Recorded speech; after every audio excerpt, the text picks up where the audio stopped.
ladies and gentlemen, thank you very much for coming.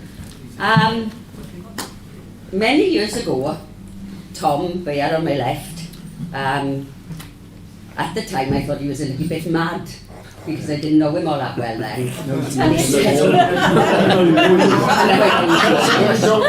you know. and he said, what are you doing Thursday night? And I said, oh, I'm doing a kids' homework with them. And he said, oh, no, you don't want to do that. You want to come up to Kevin Community Centre. Got Rob Griffiths come in. I said, who the hell is Rob Griffiths? And he said, oh, he said, you'll know about it when you get there. So I went with a face like a ripped duck because Tom had ordered me to. And over the course of the evening, I sort of sat further up and further up and further up. And he was absolutely amazing. And I kept thinking, well, I didn't know that. And I went home and Googled it, and what Rob was saying was right. And then, shortly after the 2008 economic crash, Tom said, we got Rob Griffiths coming to Zoa Chapel, why don't you come and see him again? So I went again, and he was absolutely amazing. So, obviously, the S.O. Davies Memorial Lecture, every year we have one, and every year we give away S.O. Davies, A Socialist Faith, which is a book that Rob Griffiths wrote. So it is with great pleasure tonight that we've actually got Rob Griffiths to do an S.O. Davies. So ladies and gentlemen, please welcome Rob.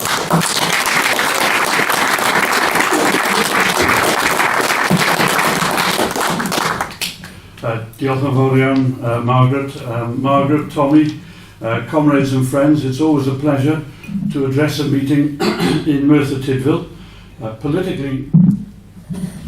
Politically speaking, this area has been my spiritual home since spending so much time here researching my biography of S.O. Davies in the late 1970s and early 1980s. This evening is also an honour because I'm giving the S.O. Davies Memorial Lecture at the kind invitation of Merthyr Tydfil Trades Union Council. Back in 1982, I delivered a lecture on Thomas Davies, Llwynog o'r Graig, the Mountain Fox, at the Welsh Labour History Society AGM in the old Merthyr Tydfil Miners' Welfare Hall.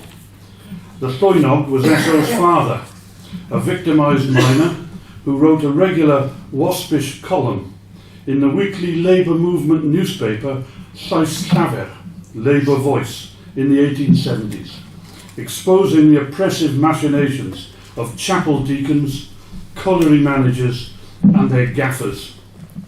I'd arrived on the platform a few minutes behind time, and I'll always remember the chair, former South Wales NUM General Secretary Di Francis, saying with that mischievous twinkle in his eye as he introduced me, Robert Griffiths, a better Robert Griffiths late than the late Robert Griffiths.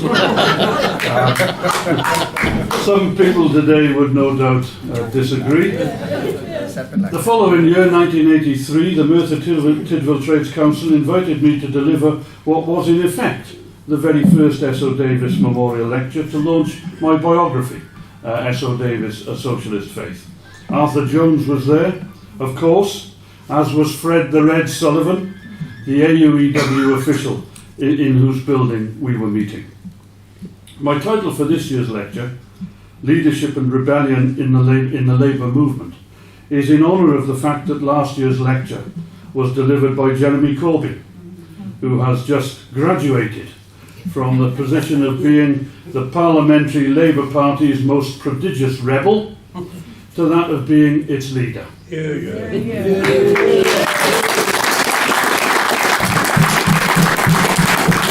I have no doubt whatsoever that S.O. Davies would have approved of this elevation, although, like me, he would never have anticipated it. S.O. too had been a serial offender against party discipline when representing Merthyr Tydfil at Westminster from 1934 until 1972, when Stafford Cripps was expelled for demanding Labour-Communist unity in a popular front in defence of democratic and working class rights against fascism. S.O. had sprung to his support alongside Aneurin Bevan. But whereas Bevan and another parliamentary colleague, George Strauss, were subsequently expelled in 1939 for their Popular Front campaigning, no such action was taken against Esso, much to the disappointment of the Western Mail. In the early days of the Cold War in 1947, Esso rebelled against peacetime military conscription as, and I'm quoting, a betrayal of the labour movement's traditions. He supported an amendment to the National Service Bill, seeking to exclude Wales in the same way as Northern Ireland had been exempted, with the majority of Welsh MPs having voted against peacetime conscription in principle.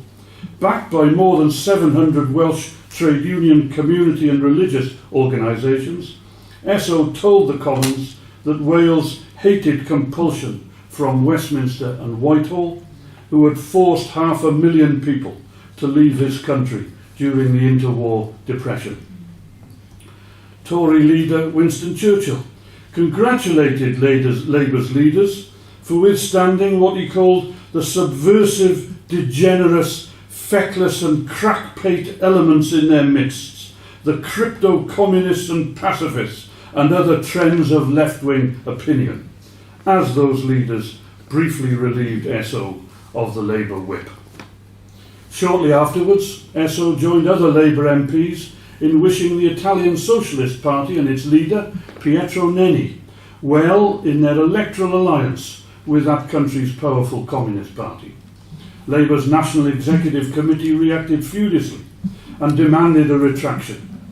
Most of the MPs retreated, but not Esso, who declared his defiance at a May Day rally in Merthyr alongside Keir Hardie's son-in-law and South Ayrshire MP Emrys Hughes.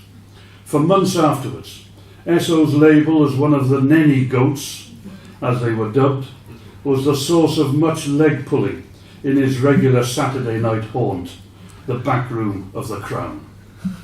More defiance followed down the decades. In May 1949, Esso was threatened with deselection as Labour's parliamentary candidate after voting against the Government of Ireland Bill, which gave the gerrymandered Stormont Parliament a veto over Irish reunification. He campaigned against US, UN and British military intervention in the Korean War and chaired the Welsh Peace Council, one of those supposedly Communist Front organisations proscribed as out of bounds to Labour Party members, like the British Soviet and British China Friendship Societies, with which Esso also happily associated. He defied official Labour policy to campaign energetically alongside Plaid Cymru in the 1950s Parliament for Wales campaign, culminating in the presentation of his own Home Rule for Wales bill in the House of Commons. It was during his running battle over devolution, peace and Korea with Secretary Cliff Prothero that Esso famously dismissed the Welsh Regional Council of Labour as a conglomeration of nonentities. When the Labour whip was withdrawn from him in Parliament in November 1950, it was difficult to be certain which of his dissident stances had sparked the retribution. Shortly after Esso returned to the fold, Labour's National Executive Committee fired a warning shot across his bows in January 1952 when they instructed the Merthyr Tydfil Trades and Labour Council to expel his wife Sephora for her activities with the British Soviet Friendship Society and as an executive member of the World Peace Council. Undaunted, a few weeks later, Esso joined the Bevanite Rebellion to oppose the Tory government's military spending plans, although Davies never considered himself a Bevanite, having taken a clear position against US imperialism, membership of NATO and the presence of US bomber bases in Britain. He came close to expulsion from the PLP for denouncing covert US support for the strike movement in East Berlin in 1953. The following year, he was expelled, along with Emrys Hughes, for voting against the rearmament of West Germany as a member of NATO. Another notable round of expulsions occurred in 1961 when SO, Emrys and Michael Foot were among 5 Labour MPs who forced a vote against the Tory government's armaments policy, which included hosting US Polaris nuclear submarines in Holy Loch, Scotland. For daring to uphold Labour Party conference policy, the one which prompted Hugh Gaitskell to proclaim that he would fight and fight again to save the party we love, SO was sent into parliamentary exile for more than 2 years. In the late 1960s, he again rebelled against the PLP in order to support official Labour Party policy by demanding the withdrawal of foreign troops from Vietnam and the reunification of that ravaged country. On the domestic front, SO became increasingly disillusioned with the Labour government's capitulation to the Bank of England and international finance, the so-called Gnomes of Zurich. He came close to suspension from the PLP in 1968, and then the following year when opposing yet another increase in the selective employment tax, which SO described as a contemptible and anti-working class piece of legislation, which had already put 130 of his constituents out of work. Of course, his ultimate act of rebellion was to reject deselection for being too old and disloyal, and retain his seat at the 1970 general election as an independent socialist. I haven't counted the number of times SO voted against the Labour whip during his 38 years at Westminster, but he was suspended or expelled from the Parliamentary Labour Party at least 4 times. Compared with that, I don't think Jeremy Corbyn will mind if I describe the Honourable Member for Islington North as a tame party hack. He has yet to have the whip withdrawn, despite voting against the PLP on 535 occasions since the election of Tony Blair's government in 1997. Why the different treatment? Most of SO's revolts were over red-hot issues of the Cold War. He sided unapologetically with the Soviet Union and the international peace movement against the British ruling class, British and US imperialism, and NATO. These were literally life and death issues on an enormous historic scale. The very existence of capitalism was seen as being at stake. SO certainly believed so, and his principled stance throughout the Cold War decades could never have gone unpunished. Even so, and quite possibly because he had such strong local Labour Party and trade union support, he escaped the fate of those other left-wing Labour MPs who were all expelled or unseated by 1950. Pritt, Hutchinson, Ziliakis, Solly, Barstow and Platt-Mills. None of this is to belittle the importance of the issues over which Jeremy Corbyn has rebelled since becoming an MP in 1983. He has defied the Labour whips to oppose tighter restrictions on asylum seekers and civil liberties, including the introduction of ID cards and longer periods of detention without charge, British military intervention overseas, including in Iraq and Libya. He's opposed renewal of Britain's nuclear weapons system, the EU Lisbon Treaty, with its unelected posts of EU President and High Representative for Foreign Affairs and Security.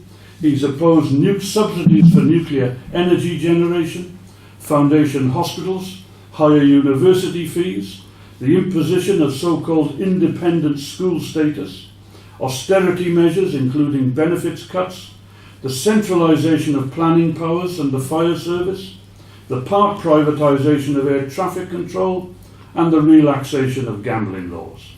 Contrary to the PLP line, he's voted for inquiries into the Iraq war, full disclosure of MPs' expenses, more grounds for recalling MPs, referendums on EU membership, Westminster control over EU decisions, greater devolution of powers to Scotland and Wales, extending the right to strike, compulsory equal pay audits, higher annual increases in the state retirement pension, and wider freedom of information. In all the anti-Corbyn coverage of his parliamentary voting record, his critics in the Labour Party and the anti-Labour press, I'm including The Guardian in that, by the way, have invariably overlooked the following points. Firstly, there were often multiple votes on different aspects of the same basic issue. Secondly, between 1997 and 2015, he actually voted with the Labour whip in 85% of divisions. Thirdly, Labour subsequently abandoned or changed its position on a whole number of those key issues, notably in relation to civil liberties, the Iraq War, an EU referendum, tuition fees and benefit cuts. A fourth point could also be added, that Jeremy Corbyn's stance on numerous occasions has been more in tune with public opinion than New Labour's. What Esso Davies and Corbyn have in common is firstly, that Esso was frequently accused of being a crypto-communist and a fellow traveller, while Jeremy has been widely denounced as a communist, a Stalinist, and spot the contradiction, a Trotskyist. Neither of them have been any of these things, although both have regarded communists as allies in the fight for a socialist society, rather than as the enemy. Both have also been the subject of vitriolic accusations of naive or malevolent disloyalty. This begs the question, disloyalty to whom and to what? Disloyalty to their socialist principles? Not even their severest detractors accuse them of that. Esso believed that capitalism had to be replaced by a socialist system of society. Jeremy believes the same and speaks, campaigns and votes accordingly. Disloyalty to their constituents. The voters don't appear to agree. Jeremy Corbyn has increased his share of the poll in Islington North from 40% to 60% over the past 32 years. Esso secured more than half the votes and almost twice as many as the official Labour candidate when he retained his seat in 1970 at the age of 87. Like Jeremy, his election addresses spelt out where he stood, and everyone who voted for him knew what to expect. Disloyalty to the Labour Party. Esso devoted most of his long life to the party, encouraging people to vote for it, join it, and, despite the many disappointments and, yes, he used the word betrayals by its leaders, stay in it. He was clear about the reasons why he would not join the Communist Party or stay in the ILP. Was he always loyal to every conference policy or every sentence of every general election manifesto? No. But neither were other Labour MPs or other Labour Party leaders for that matter. The same could be said in every regard about Jeremy Corbyn today. Disloyalty to the Labour Party leadership and the PLP. Undoubtedly. Yes, whenever it was felt that those MPs and leaders were pursuing policies contrary to the interests of their constituents, of workers and their families, entrenching capitalist exploitation, inequality and oppression rather than attacking them. One of the strangest spectacles of the recent Labour leadership campaign was the attempt to recruit the ghosts of Keir Hardie and Aneurin Bevan to the anti-Corbyn camp. Mind you, there is nothing new about such shameless political grave robbing. In recent decades, Lord Peter Mandelson, Tony Blair and David Miliband have claimed that Keir Hardie would have been happy with new Labour policies. Presumably, they mean the same Keir Hardie who contrasted the money lavished on the monarchy, which he detested with a passion, to the pittances provided to the poor.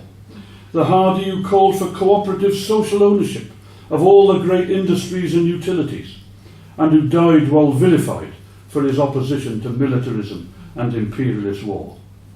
On August the 4th this year, in an article in The Guardian attacking new Communication Workers Union General Secretary Dave Ward's support for Corbyn against what he called the New Labour virus, ex-Cabinet Minister Alan Johnson conjured up the mythical Keir Hardie.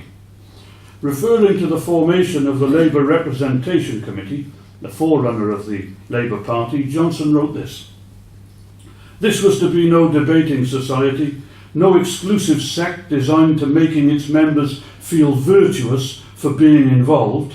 Hardy was clear. Labour should capture power, not destroy it. He believed in achieving power through the ballot box, eschewing class warfare and the communist attachment to dictatorship of the proletariat. He forged a Labour Party rooted in the decency and moderation of working class communities who wanted nothing to do with intolerant ideology." Well, let's leave aside the childish dig about feeling virtuous. Let's look instead at how Hardy is being reduced to a decent, moderate, anti-Marxist preacher of harmony between the classes. Unlike, we're meant to infer, that extremist, intolerant class warrior, Jeremy Corbyn, and his secret longing for a dictatorship of the proletariat.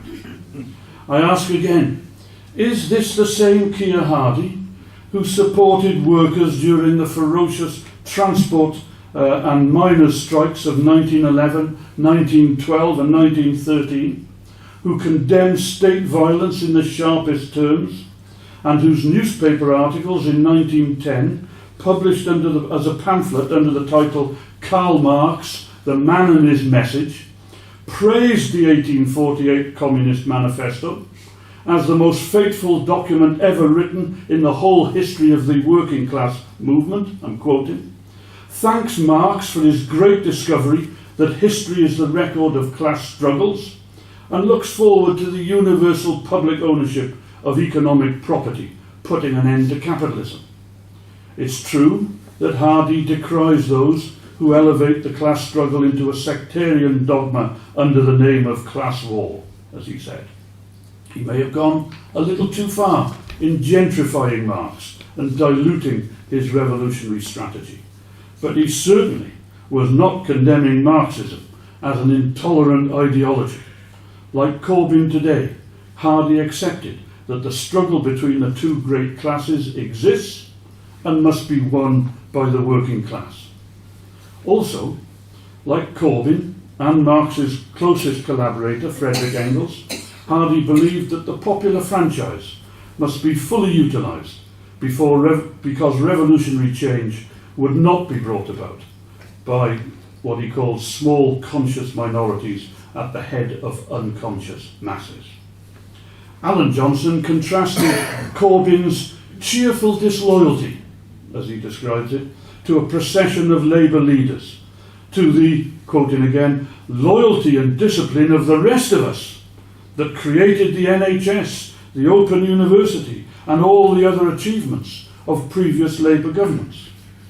Well, as the first leader, the chairman of the Labour Party, Hardie could only be disloyal to himself, although he wasn't. But after standing down in 1908, he criticised his parliamentary colleagues and their new leaders, Arthur Henderson, George Barnes and then Ramsay MacDonald, on numerous occasions and on many of the biggest issues of the day. They accepted Lloyd George's National Insurance Bill with its high contributions from low-paid workers. They failed to campaign vigorously for votes for women and would not condemn the brutal treatment of imprisoned suffragettes. They wouldn't join Hardie and left-wing socialists outside the Labour Party to fight for the right to work or a full wage if unemployed. They certainly wouldn't join him when he refused to sing "God Save the King" at public events. And of course, while Barnes and Henderson joined the Imperial War Cabinet in 1914, Hardie campaigned against the great imperialist slaughter of the First World War until his premature death 100 years ago last month. 12 days after Johnson's broadside in The Guardian, failed former Labour leader Gordon Brown launched his own more dishonestly covert assault on Corbyn's leadership credentials. He told his hand-picked audience, I won't do the Scottish accent, I'll spare you that. Keir Hardie persuaded people to form the Labour Party because he saw the futility of simply protesting as a pressure group and the limitations of being just a debating society or campaigning organisation. He wanted people on the left to stop talking just to themselves and start talking to the people of the country. Brown's subliminal message is the same as Johnson's. Hardy was a real leader, not content with futile protest and talking only to like-minded socialists, unlike that Jeremy Corbyn, who's interested only in futile protest and talking to himself and his like-minded coterie. Can this again, I ask, be the same Keir Hardie who spoke at 1,000 and more strike rallies and demonstrations, and who took his protests onto the floor of the House of Commons and was ejected from the Commons for his trouble? Likewise, Jeremy Corbyn takes every conceivable opportunity to speak to people wherever they gather, to protest or to engage in political discussion. No matter. Gordon Brown then calls in aid some other great leaders, such as, for example, Nelson Mandela. Well, wasn't he a bit of a protester too? I think he even did a few days in prison for it. Surely he would have been more practical, working to change the apartheid system from the inside, perhaps by helping to govern a Bantustan. Then Brown came to what, and I'm quoting Brown directly again, then he came to one of our great leaders, Aneurin Bevan. Again, the intention is to contrast Bevan to, of course, to Corbyn. He didn't opt for purity and impotence, Brown says, unlike you know who. Bevan was a builder, not just a dreamer. He wanted Labour to take power in order to put principles into practice. But, and this is my point I suppose, did that mean that Bevan didn't engage in protest? Or that his protests were futile? Did it mean that Bevan wasn't a rebel and instead was just the foremost creator of the NHS and therefore, according to Alan Johnson, one of the disciplined loyalists like himself? Well, just look at the historical record. Nye Bevan defied the anti-communist bans and prescriptions to demonstrate against unemployment and the means test, and to campaign for a united front against fascism. Transport workers leader Ernie Bevan led the chorus, accusing him of disloyalty. It was later, after returning from Spain, that Bevan was expelled from the party for calling for a popular front. During the Second World War, he was the unofficial leader of the opposition in the House of Commons. Whether as an MP or the editor of Tribune, he mercilessly flayed Labour coalition ministers such as Bevin and Herbert Morrison, opposing government bans on the daily worker and unofficial strikes, demanding equal pay for women teachers, deploring the use of British military force against the communist-led national liberation movement in Greece, and condemning Prime Minister Churchill's entire war strategy. Coming close to re-expulsion on several occasions, he defied the Labour whips over reforms to workmen's compensation and the means test. He berated the celebrated 1944 White Paper on full employment as shallow, empty and superficial because it accepted the capitalist ownership of economic property. He criticised Clement Attlee's excessive loyalty to Churchill, together with the Labour leader's failure to extract more progressive social and industrial policies from him. And he defied the Labour Party conference to insist that Labour should scrap the electoral truce once the war ended. What's more, Bevan never made any secret of his republicanism. He refused to wear formal attire at Buckingham Palace because, he said, his constituents hadn't sent him to London to dress up. And his penalty? For 15 years of disloyalty and rebellion, he was elected to Labour's National Executive Committee by the 1944 Party Conference. Bevan didn't abandon his socialist principles in order to get elected or to serve in the 1945 Labour government as Minister for Health and Housing. As the cabinet papers show, he continued fighting inside the government against its more generous compromises with the rich and big business. He opposed its embrace of the Cold War and NATO without ever placing himself in the same pro-Soviet camp as S.O. Davies. And when Britain's rearmament budget for the Korean War threatened to undermine the principles of the NHS that he had pioneered through Parliament, he resigned from the Cabinet, along with another rebel, the future Prime Minister, Harold Wilson. Time doesn't permit me to refer to all the protests and rebellions launched subsequently by the Bevanites in the first half of the 1950s. After their leader had opposed Churchill's readiness to commit Britain to nuclear suicide, Attlee personally moved the motion to withdraw the whip, although in the end Bevan's outright expulsion from the party was avoided. One problem, by the way, at this time was Bevan's utter contempt for parliamentary Labour Party meetings, where the right-wing majority showed more passion for punishing socialists than for challenging capitalism. He made clear that he was accountable to the electors of Ebbw Vale, who had elected him as a socialist, not to Labour leaders, nor the PLP, which he summed up on one occasion as rotten through and through, corrupt, full of patronage and seeking after patronage, unprincipled. In 1959, 2 years before his death, Aneurin Bevan was elected unopposed as deputy leader of the Labour Party. So there's nothing new about socialists protesting and rebelling and then becoming leaders. Furthermore, they have shown that they can make practical leaders. Keir Hardie helped found and build the Labour Party and launched left-wing newspapers including the Merthyr Pioneer. He proposed practical measures to assist the poor, the sick and the unemployed. As Dowlais Miners Agent and Vice President of the South Wales Miners Federation, S.O. Davies organised and helped lead the South Wales miners to many victories, big and small.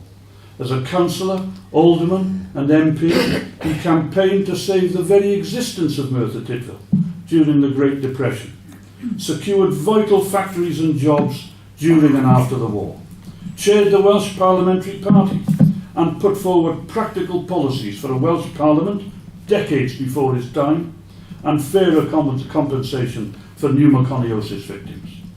Aneurin Bevan's achievements speak for themselves in local government, in the massive post-war council house building programme and in the people's abiding commitment to the NHS.